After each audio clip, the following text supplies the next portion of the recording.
율법이 죄냐? 그럴 수 없느니라. 여러분 그런 말이 있어요. 지피지기면 백전백승이라. 무슨 말이지요? 예, 적을 알고 나를 알면 싸울 때마다 이긴다 아닙니까? 그렇죠? 예, 그러니까 적도 알아야 되고 나도 알아야 돼요. 그러니까 적이 누군지를 분명히 알아야 되고 제대로 알아야 되고 또 내가 어떤 존재인지 분명히 알아야 됩니다. 그러니까 이걸 잘해야 돼요. 그러니까 신앙생활도 이걸 잘해야 됩니다. 그 놀이공원이나 행사장 같은 데 가면 이렇게 동물 모양의 그 인형 탈 같은 거 이렇게 쓰고 그렇게 이제 움직이는 거 보셨죠? 그런데 이제 저기 사람이 들어가기 때문에 뭐 마음 놓고 이렇게 움직일 수가 있지 않습니까? 그러면 막 이렇게 하고 또 가끔 아이들 쓰다듬기도 하고 이제 막 그럽니다. 근데 제가 아마 에버랜드 아이들 데리고 놀러 갔을 때 그때 본 것 같은데 가끔 짓궂은 장난을 하는 저 이제 그 동물 탈 쓴 사람이 있어요. 그래서 자기한테 좀 이렇게 귀찮게 하거나 아니면 좀 꼴상스럽다 그런 불상스럽다 그런 사람이 있으면 이렇게 토닥이는 척하면서 한 대 푹 치고 그리고 장난쳐가면서 발로 한 대 빡 까고 이제 이렇게 하는 것을 제가 이제 목격한 적이 있습니다. 근데 만약에 저렇게 하다가 저 사람이 이제 안에서 이렇게 좀 기분 나쁜 사람이 있어서 한 대 때렸는데 잘못 때려서 얼굴 앞면을 딱 때렸어요. 그래서 코를 때리는 바람에 코피가 났다고 해봐요. 그래서 코피가 난 사람이 화가 난 거야. 이게 감히 나를 때려? 하고서 이제 경찰에 신고한 거예요. 내가 맞았다고, 내가 지금 폭력을 당했다고. 그러면서 신고를 했어요. 그래서 경찰이 왔어요. 누가 그랬냐고. 그랬더니 저 동물 탈이 그랬다고. 그랬더니 경찰이 누구요? 이 사람이 아니 동물 탈이 그랬다고. 그러니까 동물 탈에 쓴 사람이 아니 동물 탈이 나를 때렸다고. 그러니까 탈이 나를 때린 거라고. 이렇게 말하면 이 사람 정신이 똑바로 된 거예요? 이상한 거예요? 누가 범인이에요? 그 안에 있던 사람인 거죠. 그렇죠? 그런데 지금 이 사람 뭐예요? 그 탈이 자기를 때렸다고 그 안에 있던 사람은 제껴놓고 범인을 지금 잘못 짓고 있는 거예요. 이렇게 이런 짓을 할 사람은 없죠. 우리식으로 본다면. 그런데 이제 우리가 신앙생활을 할 때 가끔 보다 보면 우리 신앙을 무너뜨리는 진짜 범인이 누구냐. 이거를 모른 채 살아갈 때가 있다라는 거예요. 그래서 우리가 때로는 사람에게 그냥 원수를 줘가지고 사실은 그게 아닌데 그 사람을 미워하다가 정말 인생이 힘들어지기도 하고 막 신앙이 송두리째 흔들릴 때도 있고 그렇다는 거예요. 이제 오늘은 핵심이 뭐냐면 율법에 대한 어떤 우리의 관점 문제입니다. 그러니까 왜 이런 말을 하냐면 지금 사도 바울이 로마서에서 계속 2장부터 지난주 말씀드렸지만 지난주 본문까지 계속 율법 얘기를 계속 하고 있어요. 그런데 그 율법에 대한 얘기가 긍정적이었다, 부정적이었다. 느낌이 부정적으로 들리게끔 한 거예요. 그러니까 예를 들면 가장 악권적으로 얘기한 게 뭐였냐면 율법으로는 절대 구원 못 받는다. 그냥 죄를 깨달을 뿐이다. 자, 그 얘기를 했어요. 자, 그럼 저걸 듣는 순간 율법이 좋아지겠어요? 싫어지겠어요? 구원을 못 받는 데잖아. 그죠? 구원을 못 받는 데잖아. 그러니까 벌써 마음이 탁 막힐 거 아닙니까? 근데 5장에 가니까 더해요. 이제는 뭐라고 그러냐면 오히려 율법이 죄를 깨닫는 정도가 아니라 죄를 더하게 만든다. 이 죄가 쌓인 데잖아. 그러니까 큰일 났다. 야, 이거 율법 가까이 하면 안 되겠다. 이런 얘기가 들지 않겠어요? 그런데 6장에 가니까 이번에 또 이런 얘기를 하네요. 성도는 법 아래 있지 않다. 즉 율법 아래 있지 않다. 이렇게 얘기를 하는 거예요. 그래서 은혜 아래 있다. 그럼 무슨 생각이야? 우리 율법과 상관이 없나 비요. 이런 생각을 또 하지 않겠습니까? 그런데 아까 외웠던 말씀 있잖아요. 7장 6절 말씀에서는 이제 아예 못을 박습니다. 뭐라고 얘기를 합니까? 우리는 율법에서 벗어났다. 벗어났다는 거예요. 그러면서 아예 율법하고 그냥 거리 두기를 한 게 성도다라고 느껴지도록 그렇게 지금 사도 바울이 계속 얘기를 하고 있습니다. 그리고 여러분들이 복음서를 읽어봐서 알겠지만 예수님께서 누구를 계속 혼내세요? 바리새인들을 계속 혼내죠. 근데 바리새인들은 율법 붙잡고 사는 사람들이거든요. 근데 예수님 계속 그런 바리새인들을 혼내는 거예요. 그러니까 우리가 신앙생활 할 때 자칫 잘못하면 율법은 나쁜 건가? 근데 율법이 우리식으로 말하면 뭐예요? 성경이잖아요. 그러니까 이게 뭔가 이렇게 막 충돌하고 부딪힐 수가 있다는 것입니다. 그러니까 오해를 하는 거, 오해를. 근데 저도 약간 그런 오해를 했던 적이 있어요. 착각을 한 것이죠. 제가 이제 20, 30대에 신앙생활을 할 때 그때 신앙의 화두거리가 뭐였냐면 율법주의였습니다. 율법주의자. 율법주의자로 살지 마라. 진정한 신앙인이 되라. 이런 얘기들이 많이 나왔었어요.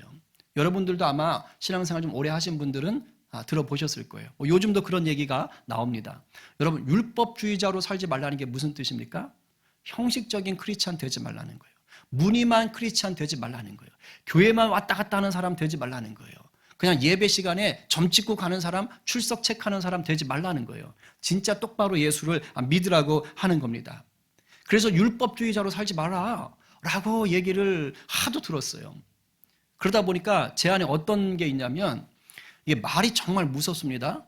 율법주의자, 율법주의 이게 나쁘다 하니까 율법이란 말만 들어도 어떻게 돼요? 제 속에서 불편해. 거북해. 이렇게 되는 겁니다. 여러분, 말이요, 그 사람의 그 정신세계를 이게 묶어버려요. 그래서 우리가 프레임 전쟁 하잖아요. 그래서 정치하는 사람들, 라든가 이런 사람들이 주로 쓰는 게 뭐냐면 언어를 점령하는 겁니다. 언어를 만드는 거예요. 일종의 슬로건 같은 걸 만드는 거예요. 그래서 이거는 이거야. 이런 식으로 걸어 넘기는 거예요. 그걸 계속 언어를 통해서 계속 듣게 하는 겁니다. 그럼 사람들이, 그런가? 그런가 보네? 어느 순간 그렇게 되는 거예요. 그리고 불편한 사람은 이제 그 말을 못 하는 거예요. 왜? 이건 저쪽 사람들이 퍼뜨린 말이니까. 그 말하면 막 마음이 힘들어져요. 이게 언어의 전쟁인 거예요. 근데 기독교도 똑같습니다. 신앙도 똑같습니다. 이게 언어를 어떻게 쓰느냐가 문제인데 여하튼 율법주의는 나쁜 거니까. 근데 그걸 계속 듣다 보니까 문제가 되는 것이에요.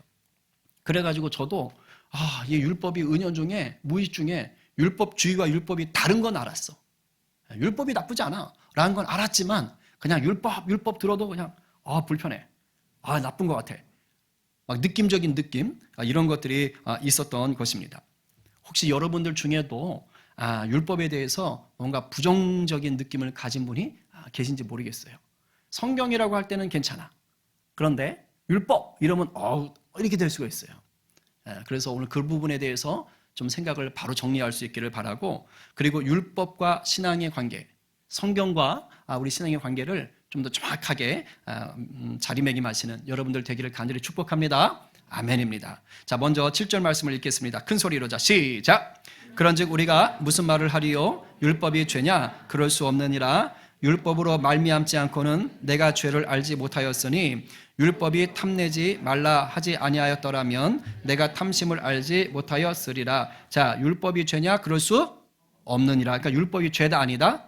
아니다. 율법은 나쁘다 아니다? 아니다라는 거예요. 찰스 스윈돌이라는 미국의 유명한 목사님이 이제 성경 각권을 이렇게 주석서를 쓰는데 로마 주석 요 본문에서 이런 비유를 들었어요. 여러분 MRI 아십니까? 모르시는 분들도 계실 것 같아서 제가 그림을 찾아왔어요. 저렇게 생긴 거. 제 아내한테 물어보니까 엑스레이, CT보다 저게 사람의 몸을 더 정밀하게 볼 수 있다고 합니다. 그래서 정확하게 이제 병들을 좀 찾아낼 수가 있다고 그런 얘기 하더라고요. 자, 그래서 이제 목사님이 그 얘기를 하는 거예요. MRI 덕분에 인간 몸에 숨겨져 있던 것들을 잘 찾아내는 거예요. 자, 어떤 사람이 저 MRI 속에 이제 들어갔어요. 그냥 배가 아파서 잠깐 왔다 가봤더니 이상하다 싶어서 들어가 봤더니 암이 발견됐어요. 자, 그러면 저 사람이 암에 걸린 것은 MRI 때문입니까? 아니죠. 당연히 아니죠. 오히려 MRI 덕분에 뭐를 발견한 거예요? 암을 발견한 거죠. 지금 그 얘기를 한 거예요. 그러니까 율법이 죄짓게 만들지 않았다는 거예요. 율법 자체가 악한 게 아니라고 얘기하는 거예요. 오히려 율법 때문에 뭘 알겠다고요? 내 안에 있는 죄가 이런 것들이 있구나라는 것을 알게 됐다는 것입니다. 그러면서 사도 바울이 그 많고 많은 죄 중에서 하나를 콕 짚어서 예를 들었습니다. 그게 뭐예요? 탐심이에요. 탐내지 말라 하는 것이 없었다면 이렇게 얘기하잖아요. 그러니까 탐심이라는 죄를 언급을 합니다. 그런데 이 탐심이라는 이 죄는 자, 어디에 나올까요? 하나님의 율법 중에서 율법이라고 하면 이제 모세오경 주로 생각하는데 그 모세오경 중에서 그런 많은 계명들이 있을 거 아니에요? 근데 여러분 계명할 때 대표적인 계명이 뭐지요? 십계명이에요. 그 십계명 중에서 요 탐심이 나와요. 몇 번째일까요? 야 역시 권사 아무나 되는 거 아니구나. 역시 일부는 좀 헤맸어요. 역시 10번째가 탐심입니다. 이렇게 써 있습니다. 읽어볼까요? 자, 시작. 내 이웃의 집을 탐내지 말라. 내 이웃의 아내나 그의 남종이나 그의 여종이나 그의 소나 그의 나귀나 물은 내 이웃의 소유를 탐내지 말라. 여러분, 왜 사도 바울이 그 많고 많은 죄들 중에 또 십계명의 10가지 중에서도 하필 이 10번째를 예로 들었을까요? 그런 학자들은 이제 이런저런 얘기들을 많이 하는데 그런 얘기도 있어요. 사도 바울은 아주 율법을 잘 지키던 사람이에요. 누가 뭐라 그래도 유대교의 아주 모범적인 사람이에요. 그러니까 이 사람 자체가 뭐 율법을 어겨? 이건 상상할 수 없는 사람이죠. 어떻게 하나님 외에 다른 걸 섬기겠어요? 어떻게 하나님의 이름을 망령되이 일컫고 어떻게 안식일을 어기겠어요? 말도 안 돼요, 이 사람은. 거기다가 율법에 하나님께서 분명히 말씀하셨잖아요. 부모 공경하라고 철저히 했을 거예요. 살인하지 말라, 도적질하지 말라, 뭐 간음하지 말라. 이런 걸 왜 해요? 이 사람 큰일 날 사람이에요. 이 사람은 절대 안 하는 사람이에요. 자신만만했을 거예요. 난 괜찮아, 나는 문제 없어 라고 생각했을 거예요. 그런데 딱 하나가 걸리는 거예요. 그렇게 대단한 사도 바울도 딱 하나가 걸리는 거예요. 이게 자기도 만만치 않은 거예요. 그게 뭐였던 거예요? 그게 탐심이에요.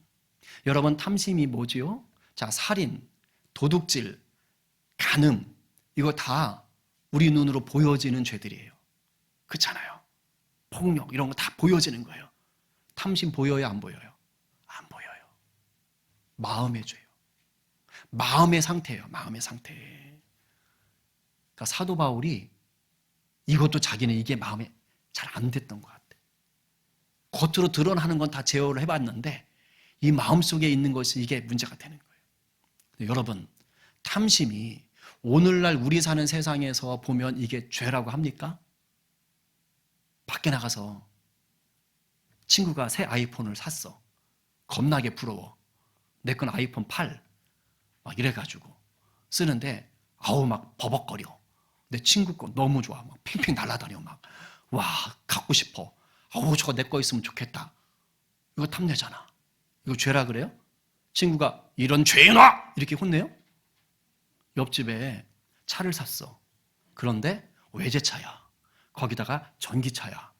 내 차는 15년 된 차야. 폐차장 빨리 가야 될 것 같아. 옆차 부러워. 저거 타고 싶어. 저게 내 거였으면 좋겠어. 탐나. 그랬다가 옆집에서 야, 이 죄인아! 이럽니까? 아니에요. 몰라요. 그냥 부럽다. 야, 차 좋네요. 그런다고 야, 이 죄인아! 왜 탐내? 이럽니까? 아닙니다. 이 세상에서 탐심은 죄라고 여기지를 않습니다. 언제 죄가 돼요? 그 탐심이 도둑질을 할 때 그때 잡히면 죄가 돼요. 안 잡히면 또 그것도 죄가 아니야. 잡혀야 죄라 그래. 그런데 교회를 와보니까 어떻게 됩니까? 상황이 바뀌었어요.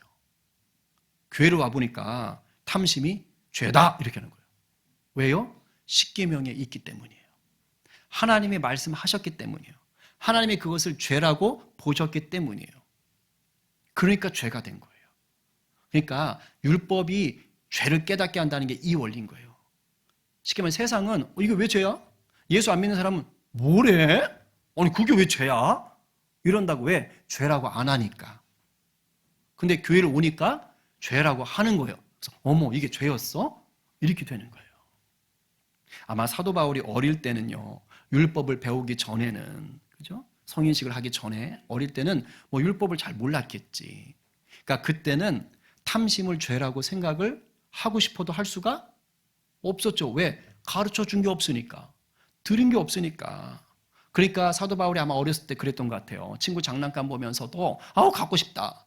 저거 내 거였으면 좋겠어. 뺏고 싶네. 이런 생각을 했어도 그게 죄라는 것을 몰랐을 거예요. 그런 의미로 얘기한 게 9절입니다. 9절에 보니까 전에 율법을 깨닫지 못했을 때에는, 그러니까 율법을 알지 못했을 때에는 내가 살았더니, 이거 내가 살았다니 뭐냐면 이것은 죄다라는 것과 상관없이 살았다고요. 율법과 상관없이 살았다고요. 탐심은 죄다라는 것을 모른 채 그냥 예수 안 믿을 때, 세상에 살 때는 그렇게 살았다고요.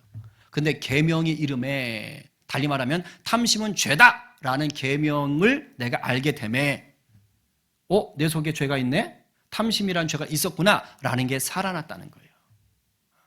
그러면서 탐심을 모른 척 그러니까 탐심이 죄다라는 걸 모르고 살던 나는 이제 없어졌다는, 그런 존재가 없어졌다는 거예요. 죄에 묶인 나가 살게 되었다 이 말입니다. 지금 그 얘기를 하는 거예요. 그러면서 이제는 이것이 탐심이 죄라는 걸 알고 나니까 내 속에 탐심이 많은 걸 알게 됐잖아요. 그러니까 어떻게 돼요? 죄의 삭은 뭐가 되죠? 사망이잖아요. 그러니까 내가 율법과 계명을 알수록 내 속에는 많은 죄들을 깨닫게 되면서 죄의 삭신 사망으로 내가 달려가게 되더라. 그걸 지금 사도 바울이 깨달은 거예요. 그래서 우리에게 지금 얘기를 하는 겁니다. 그런데 특별히 탐심이란 얘기를 한 이유가 있어요. 왜냐하면 탐심이 굉장히 치명적인 죄였기 때문이에요. 8절에서 그걸 언급했어요. 8절 한번 읽어볼게요. 자, 시작. 죄가 기회를 타서 계명으로 말미암아 내 속에서 온갖 탐심을 이루었나니. 자, 죄가 무엇을 탔어요? 기회를 탔대요. 그래서 계명을 말미암아, 계명을 이용해서 자기 마음속에서 뭘 이루어요? 온갖 탐심을 만들어내는 거예요. 온갖 탐심을 계속해서 생산해내는 거예요. 아까 말했던 대로 내가 탐심이 죄라는 걸 몰랐어. 그럴 때는 내가 무언가를 탐해도 이것이 죄야! 라는 거 어차피 신경 안 쓰잖아요. 그러니까 문제가 안 됐다고요. 근데 하나님이 주신 율법의 10번째인 계명, 탐하는 것은 죄다라는 것을 딱 안 순간부터 어떻게 돼요? 내 안에 이것도 탐심, 이것도 탐심, 이것도 탐심, 이것도 탐심. 아이폰 탐하는 것도 탐심죄, 자동차 탐하는 것도 tam심죄. 그렇죠? 이렇게 되는 거예요. 저 집사님이 하고 있는 액세서리 내 거보다 이뻐 보이니까 그것도 탐한 것도 죄. 막 이제 이렇게 막 알게 되는 거예요. 네, 이게 죄가 기회를 탔다 이 말이 뭐냐면, 여기서 기회는 다른 말로 바꾸면 구실을 삼았다, 아니면 자극시켰다, 또는 출발점으로 삼았다, 이렇게 될 수 있어요. 죄의 세력이, 죄라는 것이 뭐 하는 거예요? 기회를 잡는 거예요. 계명을. 탐심은 죄다라는 것을 딱 붙잡고 그것을 구실로 삼아서 나로 하여금 뭐 하게 하는 거예요? 계속 부추기는 거예요. 충돌시키는 거예요. 그래서 그 죄를 짓게 만들거나 아니면 하나님이 하지 말라고 하는 것을 거역하고 하고 싶어하는 마음을 계속 주는 것이죠. 지금 그 얘기를 지금 하고 있는 거예요. 그러니까 계명이 없었으면 이런 일이 없는데, 계명이라는 게 딱 있으면서 죄가 그거를 가지고 나를 엮어드리는 거예요. 계명 자체는 나쁘지 않지만 죄가, 마귀가 그걸로 나를 계속 힘들게 만드는 거죠. 제가 학교 선생할 때, 아마 우리 오집사님도 같이 가셨을 거예요. 그때 잘 기억은 안 나지만 선생님들 1년에 한 번 정도 뭐 연수 겸 해가지고 이렇게 소풍을 가요. 보통 방학할 때 가는데 강원도 쪽에 무슨 수목원을 갔던 적이 있습니다. 갔는데 제가 그날 가가지고 온몸이 가려워 죽는 줄 알았어요. 너무 가려운 거예요. 너무 힘들었어요. 그래가지고 집에 와가지고 내가 힘들었다고 그렇게 아내한테 얘기를 했더니, 아내가 이제 병원 근무를 했으니까, 그래서 꽃가루 알레르기인 것 같다. 그래서 한번 알레르기 검사를 하러 가보자. 그래가지고 이제 아내 근무했던 병원으로 이제 가서 꽃가루 검사, 뭐 알레르기 검사를 했습니다. 저는 그래서 뭐 있으면 그냥 꽃가루, 뭐 나무, 그때 사실 저는 나무 알레르기가 있는지도 몰랐어요. 그런 게 있다는 것조차 몰랐어요. 그냥 꽃가루 알레르기가 있다는 건 들어봤어요. 그래서 그런 거 정도 있으려나 하고 가서 검사를 했습니다. 저 몇 개나 할게요. 마치면 저 바깥에 있는 비타오백 다 가지세요. 탐심아. 제가 진짜 깜짝 놀랐어요. 28개인가 나왔어요. 그게 아마 45개인가 몇 가지가 있어요. 되게 많거든요. 저도 놀랐어요. 그리고 그렇게 알레르기 종류가 많은 줄 몰랐어요. 진먼지, 뭐 진드기, 뭐 꽃가루, 고양이 털, 뭐 기타 등등 쫙 해서 나오는데, 와, 진짜 약간 그 순간에 우울하고 비참해지는 심정. 진짜. 근데 여러분, 너무 괴로운 거예요. 너무 괴로운 거예요. 근데 잘 보세요. 제가 그 검사를 하기 전에는 제 몸에 그런 알레르기가 있다는 걸 알았어요? 몰랐어요? 몰랐어요. 그러나 제 몸에 알레르기가 존재했었던 거죠. 근데 알레르기 검사라는 율법을 갖다 대니까 나는 몰랐던 수두룩한 알레르기라는 것이 막 알려진 거예요. 알레르기 검사를 해서 알레르기에 걸린 게 아닌 거예요. 이미 내 안에 그게 다 있었던 거예요. 근데 모른 채 살았죠. 그래서 왜 이렇게 가렵냐? 그러니까 원인도 몰라. 그냥 가려운지도 모르고 긁는 거지. 그런데 그 알레르기 검사라는 율법을 딱 갖다 대는 순간 28개 이렇게 나오는 거예요. 비로소 알게 됐다라는 것이에요. 여러분, 알레르기니까 괜찮지. 만약에 이것이 여러분 죄의 문제라면 어떻겠어요? 이러면 영혼이 비참해지는 거예요. 특별히 이 탐심은 어느 하나에만 딱 국한되는 그런 죄가 아닙니다.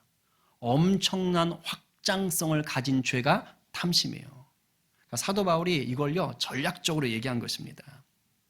사도 바울이 자신 안에 이런 온갖 것들을 탐할 수 있는, 이것이 더 성장 잘하게 할 수 있는 아주 비참한 죄의 속성을 본 거예요.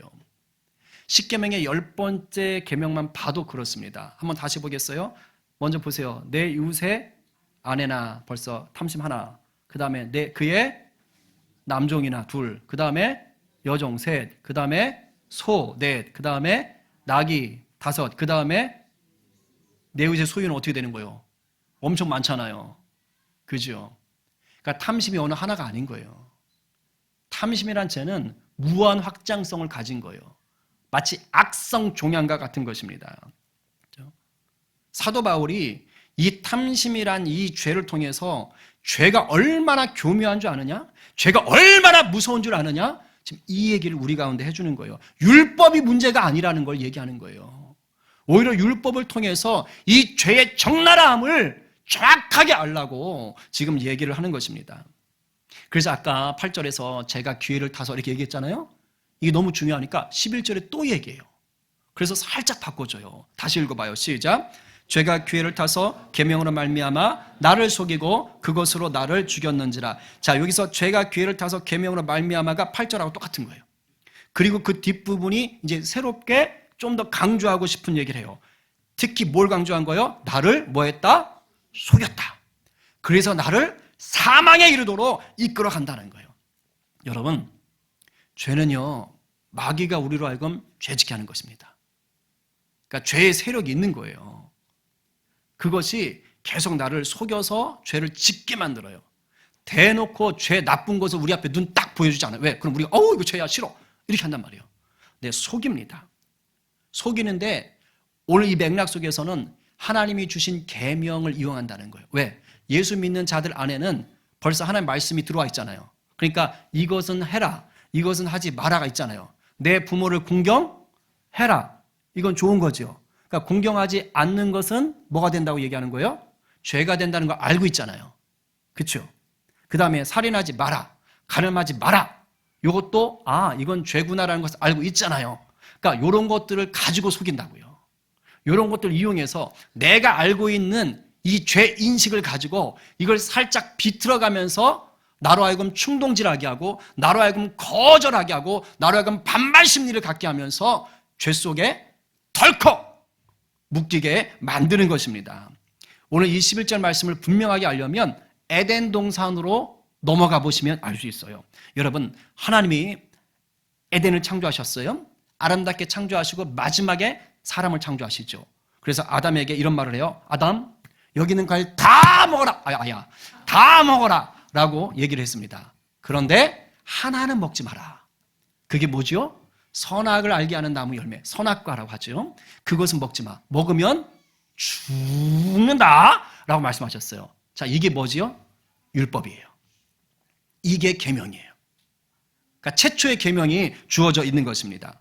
먹으면 죽는다고 반드시 말씀하셨어요. 그렇죠? 그러니까 이걸 지키며 사는 것이 순종인 거예요. 이걸 지키지 않는 것이 불순종의 죄를 짓게 되는 것이에요. 자, 그런데 죄의 세력이 나타납니다. 죄가 접근하는 것이에요. 그래서 이 마귀인 뱀이 와가지고 하와를 속여서 죄를 짓도록 유혹을 해요. 어떻게 속이지요? 하나님이 아까 뭘 주셨다고 그랬어요? 아담한테? 계명 줬잖아요. 율법 줬잖아요. 그걸 가지고 속이는 거예요. 이렇게 속여요. 비교 잘해보세요. 1절 시작. 그런데 뱀은 여호와 하나님이 지으신 들짐승 중에 가장 간교하니라. 뱀이 여자에게 물어 이르되 하나님이 참으로 너희에게 동산 모든 나무의 열매를 먹지 말라 하시더냐. 이 말 맞아요? 틀려요? 틀려요. 하나님이 모든 거 먹지 말라 그랬어요? 아니죠. 다 먹어도 좋은데 하나만 먹지 마. 이 얘기했잖아요. 그러니까 이 마귀는요, 죄 세력은요, 우리를 하나님의 계명을 요리 비틀고 저리 비틀고 하면서 하기도 하고, 때로는 계명 그대로 던져놓으면서 우리로 하여금 반발심을 갖게 하기도 하고, 지금 뭐 하는 거예요? 계명을 살짝 틀어버리는 거예요. 틀어서 우리로 하여금 뭐 하는 거예요? 혹하도록 만드는 것입니다. 그러니까 아니야, 하나님께 이거 먹지, 선악과 먹지 말라 그랬어. 그러면 정녕 죽을 까 하노라. 벌써 비틀어 놓으니까 하와도 비틀어서 대답을 하는 거예요. 정녕 죽는다 그랬지, 죽을 까 하노라 이렇게 했어요? 아니에요. 그러니까 자기도 비틀기 시작하는 것입니다. 이제 이렇게 딱 덫에 걸려서 하와가 이렇게 넘어가는 것 같으니까 이제 아예 쐐기를 박는 거예요. 나중에 4절 가면 뭐라 그럽니까? 안 죽어. 선악과 먹어도 안 죽어. 왜요? 하와가 벌써 걸려들었거든요. 죽을까 하노라 이렇게 말하니까, 에이, 야, 하나님이 창조하신 너희들 특별한 작품인데 설마 하나님이 너를 죽이겠니? 하나님 형상으로 만드셨다는데 너를 설마 죽이겠니? 이런 식으로 한다고요, 마귀가. 여러분들에게도. 그렇게 해서 마귀가 뭐 하는 거예요? 죄를 짓도록 만드는 거예요. 그러니까 천사라면, 목사라면 네가 하나님의 형상인데 하나님이 너로 하여금 죄짓게 하겠니? 다시 돌이키게 하시고 회개하게 하시겠지? 이렇게 말을 해줘야 되잖아요. 근데 마귀는 뭐라 그래요? 네가 하나님의 형상인데 하나님이 너를 없애겠니? 그러니까 그냥 그렇게 해. 죄를 져도 괜찮아. 이렇게 말한다고. 그런 식이라고. 계명을 이용하고 계명을 비틀어서 죄짓게 만들어요. 잘 보세요. 선악과를 뱀이 따가지고 하와한테 줬나요? 아닙니다. 뱀은 유혹만 합니다. 죄의 세력은, 마귀는 우리를 유혹하고 미끼를 던져요. 죄는 누가 지어요? 우리가 짓는 것입니다. 하와가 직접 따서 자기도 먹고 남편도 주는 것입니다. 그런데 잘 보세요. 이 인류 최초의 죄인 이 선악과를 따먹는 불순종의 죄는요, 이 불순종의 죄, 선악과를 따기 전에 또 다른 죄가 이미 있었어요. 이걸 아셔야 돼요. 그게 무슨 죄인지 아세요? 그게 탐심입니다. 그게 탐심이에요. 뱀이 막 속이고 유혹했을 때 이미 하와의 마음 속에 뭐가 들어갔어요? 탐내는 마음이 들어가 버려요. 이게 먼저 시작돼요. 여자가 그 나무를 본즉 먹음직도 하고 보암직도 하고 지혜롭게 할 만큼 탐스럽기도 한 나무인지라. 그 전까지는 뱀이 유혹하기 전에는요, 아예 이런 생각 자체가 없었어요. 근데 하나님 먹지 말라, 죽는다 했는데 그걸 뱀이, 야, 저거 먹으면 하나님처럼 지혜롭게 돼, 선악을 분간하게 돼. 이 말을 딱 듣고 나니까 어떻게 되는 거야? 어머나 세상에, 그래서 하나님 먹지 말랐던 거야? 어머 치사하네. 야, 어쩜 저렇게 이쁠까? 와, 진짜 맛있겠다. 야, 저거 먹으면 진짜 내가 세상을 다 알 것 같은데? 이런 마음이 벌써 마음속에 오는 거예요. 마귀가, 죄의 세력이 우리를 그런 식으로 유혹하게 하는 것입니다. 그래서 결국 뭐 하는 거예요? 우리 마음속에 탐심을 자극하고 충동질하고 하나님의 말씀을 어기게 만들고 거역하게 만들고, 그래가지고 뭐 하는 거예요? 그것이 행동으로 나타나도록 충동질하는 거예요. 그 탐심이 먼저 있었던 거예요. 그 탐심이 그 죄의 부추김에 굴복하고 마니까 뭐 하는 거예요? 어머나, 그리고 먹고 주는 것입니다. 사도 바울이 오늘 본문에서 그 많은 죄 중에 탐심을 언급한 것이 바로 이 무서움 때문인 거예요. 이걸 우리한테 알려주고 싶은 거예요. 잘 들으세요. 탐심은 행동으로 드러나는 죄를 잉태하고 있는 죄예요. 탐심은 나의 말과 나의 행동으로 드러나게 될 죄를 잉태하고 있는 죄와 같은 것입니다. 그런데 이 탐심이라는 이 죄는 내 속에서, 내 마음 속에서 머물다가 사라지기를 원하지 않아요. 어떻게 했었는지 세상으로 나오고 싶어 합니다. 나오고 싶어 한다고요. 뱃속에 있는 아기가 거기 있기를 원하겠어요? 나오고 싶어 하듯이 내 속에 있는 탐심은 길을 쓰고 나오고 싶어 해요. 그것이 겉으로 드러나는 죄가 되는 것입니다. 마귀가 뭐 한다고요? 이렇게 하도록 계속 우리를 부추기는 거예요. 충동질시키는 거예요. 그래서 이것은 하나님이 싫어하시는 거야? 그럼 거기에 거역감을 주는 거예요. 이렇게 하라고 하나님 말씀하셨어. 그럼 거기 거역감을 주는 거예요. 반대로 일하게 만드는 것이죠. 이웃의 아내를 탐내지 마라 라는 이 탐심을 마귀가 계속 자극하는 거예요. 괜찮아. 탐내기만 하는데 뭐. 엿보기만 하는데 뭐. 근데 이게 쌓이면 어떻게 되는 거예요? 바깥으로 나오는 거예요. 그럼 그게 뭐가 돼요? 그게 불륜이 되고 그걸 나쁜 방법으로 하면 성적인 폭력이 될 수도 있는 것인 거예요. 여러분, 이웃의 물건을 탐내지 말라는 것이 계속 충동질 가운데 무너지기 시작하면 어떻게 돼요? 그게 도둑질이 되는 거예요. 그 도둑질을 하기 위해서 누군가를 때로는 죽일 수도 있는 거예요. 살인이 될 수도 있는 거예요. 여러분, 탐심이 발전해서 그것이 나쁜 힘으로 드러나면 그것이 도둑질이 되고 간음이 되고 그것이 살인이 되는 거예요. 우리가 그렇게 죄를 짓고 살고 있다고. 근데 그 이전에 우리 속에 이 탐심이 있었던 거예요. 탐심의 헬라적, 히브리적, 원어적 개념은요, 욕망, 갈망이라는 뜻까지 있어요. 하나님의 계명을 거역하여 가려고 하는 그 마음, 그 갈망, 그 욕심들, 이런 것들이요, 계속해서 죄가 부추기면 그게 자란다고. 그래서 어디까지 자라는 줄 아세요? 바로 처음 사람 아담과 하와가 탐심이 잉태하여 범했던 그 죄의 본질까지. 선악과를 왜 따먹었죠? 하나님처럼 되고 싶어서.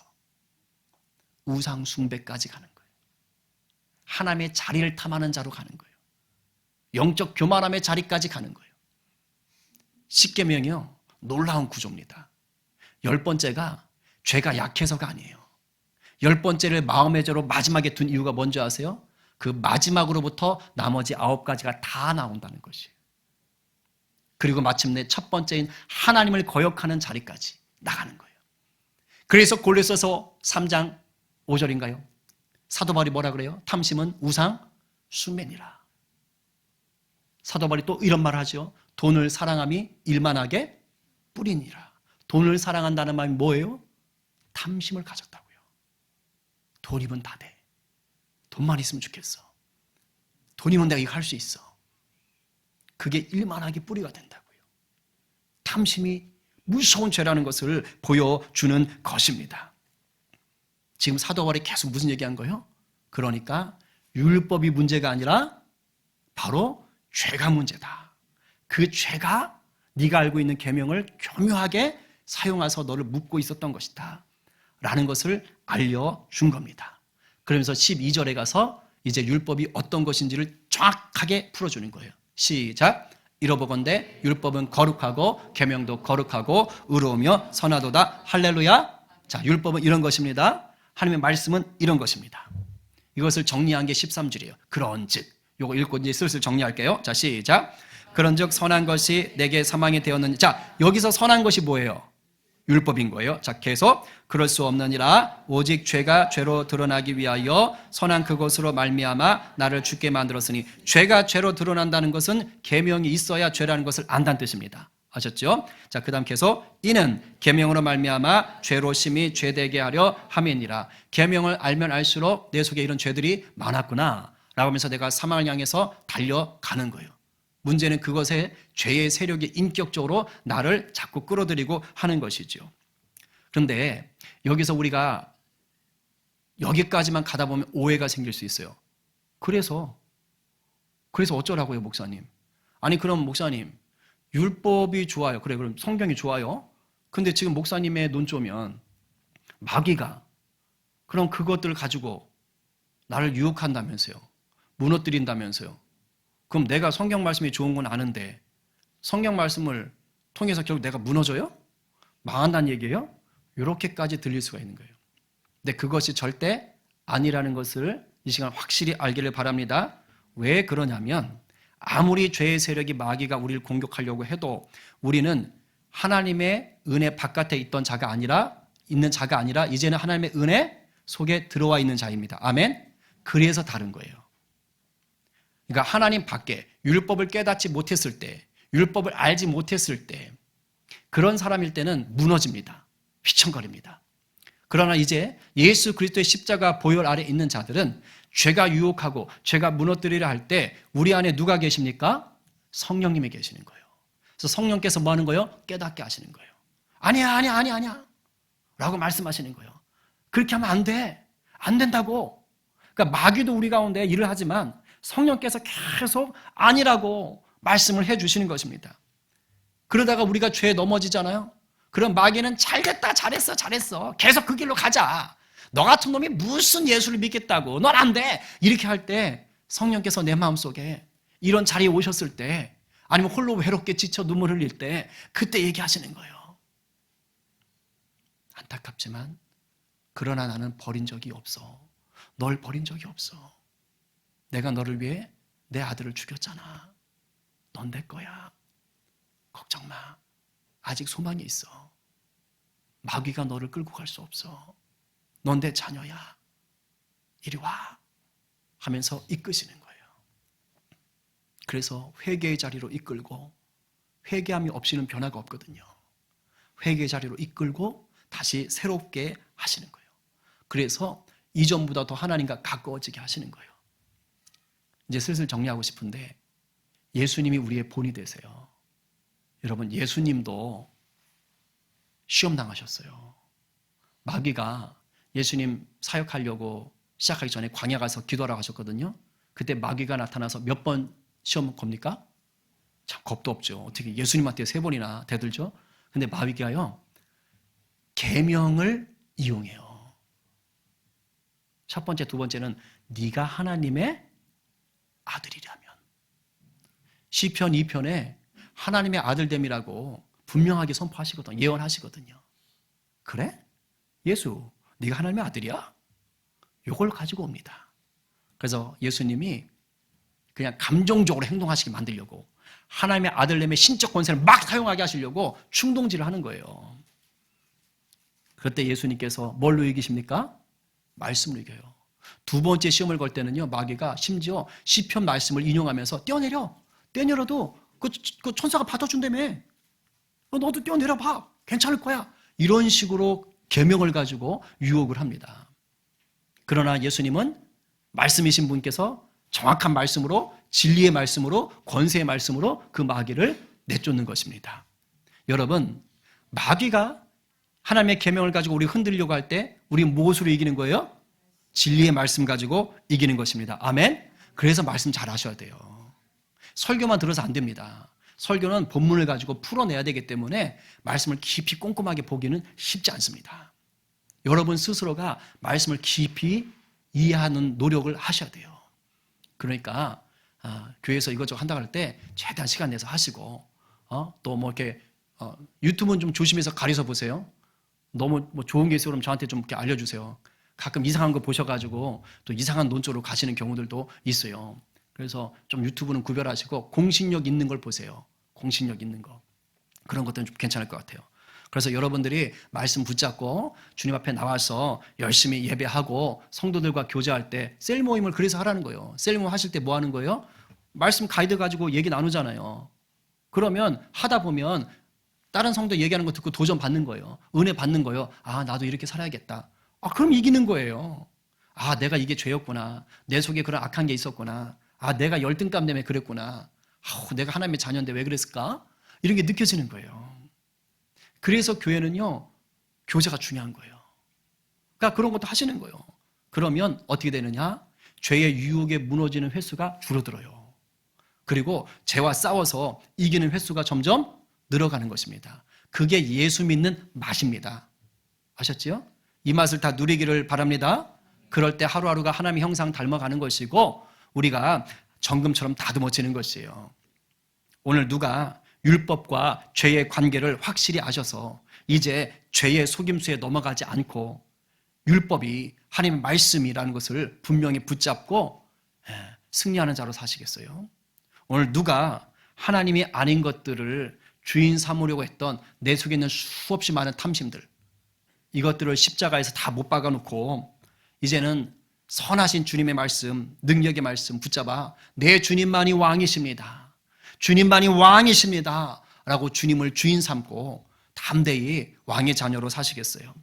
오늘 말씀에 아멘으로 화답하시면서 지극히 거룩하고 의롭고 선한 말씀을 힘입어서 예수의 증인 되기를 결단하는 저와 여러분 되기를 간절히 축원합니다. 아멘입니다.